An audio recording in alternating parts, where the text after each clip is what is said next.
កំហុសធំមួយនៅក្នុងការដែលផឹកស្រាដែលយើងទាំងអស់គ្នាពេលដែលយើងផឹកឬក៏យើងញ៉ាំជាតិស្រាជាតិអាល់កុលណាវាជាតែយើងញ៉ាំហើយយើងអត់បានដឹងពីរឿងនេះទេនៅពេលមួយដែលខ្ញុំត្រូវបានគេបង្ខំឲ្យផឹកស្រាចាស្ដាប់ម្ដងទៀតណាតោះនេះស្ដាប់ច្រឡំទេនៅពេលមួយដែលខ្ញុំត្រូវបានគេបង្ខំឲ្យផឹកស្រាពេលនោះឯងដែលខ្ញុំយល់ច្បាស់ថាហេតុអីបានជាមនុស្សចង់ផឹកស្រាចង់ញ៉ាំប៊ីយ៉ាចង់ញ៉ាំអាល់កុលសារធាតុដែលជាធ្វើពីអាល់កុលការពិតទៅប៊ីយ៉ាយើងទាំងអស់គ្នាញ៉ាំប៊ីយ៉ាមិនមែនព្រោះតែប៊ីយ៉ានឹងរសជាតិឆ្ងាញ់ទេប៊ីយ៉ាឆ្ងាញ់ទេបបាក់លេបណាបើសិនជាប៊ីយ៉ាឬក៏ស្រានៅវាស្រួលលេបមិនមែនគេទៅផលិតវាដាក់រសជាតិផ្លែឈើអីប្រឡេបឡប់ឲ្យវាស្រួលលេបនោះទេតែតាមការពិតទៅមនុស្សញ៉ាំឬក៏សេពសូរ៉ាញ៉ាំជាតិអាល់កុលណាពីព្រោះតែយើងចង់បានតែឥទ្ធិពលដែលស្រាឬក៏អាល់កុលនឹងផ្ដល់ឲ្យទៅវិញទេឥទ្ធិពលដែលស្រាឬក៏អាល់កុលផ្ដល់ឲ្យយើងបានទទួលនោះគឺអីគឺអាភាពស្រវឹងហ្នឹងឯងនៅពេលដែលយើងស្រវឹងណាខ្ញុំមិនដឹងថាត្រូវប្រើពាក្យមិនឲ្យចំទេអាភាពស្រវឹងហ្នឹងវាដូចជាស្ថានភាពមួយដែលដូចក្នុងខ្លួនយើងដូចជារំភើបដូចជាសប្បាយដូចជាត្រេកត្រអាលឬក៏យ៉ាងម៉េចវាពិបាកនិយាយតែក្នុងន័យយ៉ាងខ្លីថាគឺអាពេលយើងស្រវឹងហ្នឹងគឺយើងមានអារម្មណ៍ថាដូចសប្បាយនៅពេលស្រវឹងហ្នឹងអញ្ចឹងឥទ្ធិពលដែលធ្វើយើងស្រវឹងហ្នឹងកើតមានឡើងគឺដោយសារតែសារធាតុអាល់កុលហ្នឹងវាមាន effect មួយទៅលើខួរក្បាលរបស់យើងដែលមានការធ្វើឲ្យខួរក្បាលយើងនឹងបញ្ចេញនៅអរម៉ូនដូប៉ាមីនដែរចាអរម៉ូនដូប៉ាមីនអ្នកទាំងអស់គ្នាដឹងទេថាតើវាចេញទៅពេលណាខ្លះអរម៉ូនដូប៉ាមីនគឺជាអរម៉ូនមួយដែលយើងហៅថាជាអរម៉ូននៃសេចក្តីសុខសុភមង្គលនៃភាពរីករាយណាអរម៉ូនហ្នឹងចេញឡើងនៅពេលដែល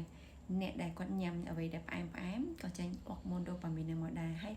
មានអារម្មណ៍ថាសប្បាយហើយចង់ផ្អែមញ៉ាំផ្អែមហើយចង់ញ៉ាំផ្អែមទៀតទី2យើងអរម៉ូនដូប៉ាមីននឹងចេញនៅពេលដែល when we have sex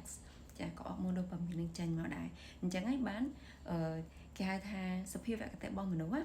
ចង់រស់ខ្លាចស្លាប់ចង់បន្តពូជចាឬក៏ចង់រួមភេទហ្នឹងគឺដោយសារតែមានការចេញនៅអរម៉ូនដូប៉ាមីនហ្នឹង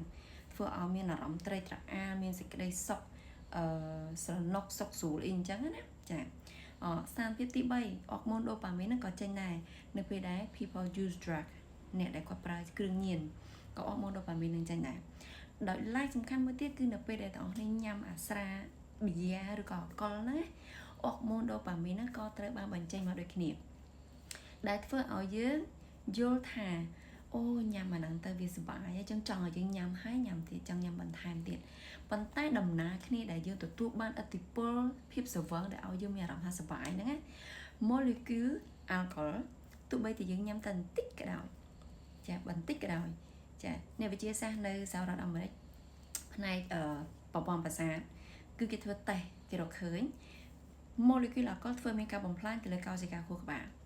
ចាធ្វើមានការបំផ្លាញទៅកោសិកាខួរក្បាលអញ្ចឹងមានន័យថាយើងញ៉ាំអាល់កុលចូលដើម្បីសុបាយអាល់កុលញ៉ាំចូលធ្វើឲ្យមានការបញ្ចេញអរម៉ូនដូប៉ាមីនចាចេញពីខួរក្បាលរបស់យើងហ្នឹងឲ្យយើងមានទទួលអារម្មណ៍ថាសុបាយដំណើរគ្នាហ្នឹងអាល់កុលក៏បំផ្លាញខួរក្បាលរបស់យើងដំណើរគ្នាដែរទន្ទឹមនឹងនោះអ្នកទាំងនេះតែងតែដឹងហើយ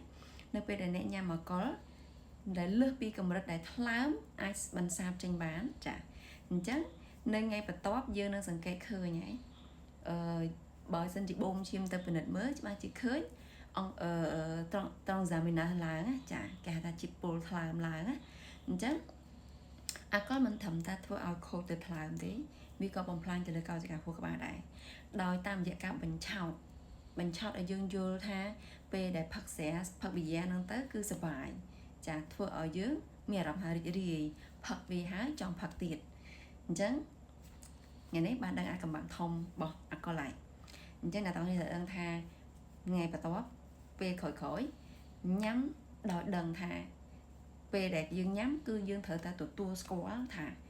ខ្ញុំញ៉ាំសារធាតុទៅបំផ្លាញខួរក្បាលខ្ញុំហើយត្រូវតែដឹងខ្លួនជានិច្ចទោះបីជាមានការបំផ្លាញហ្នឹងត្រូវតែទទួលដឹងថា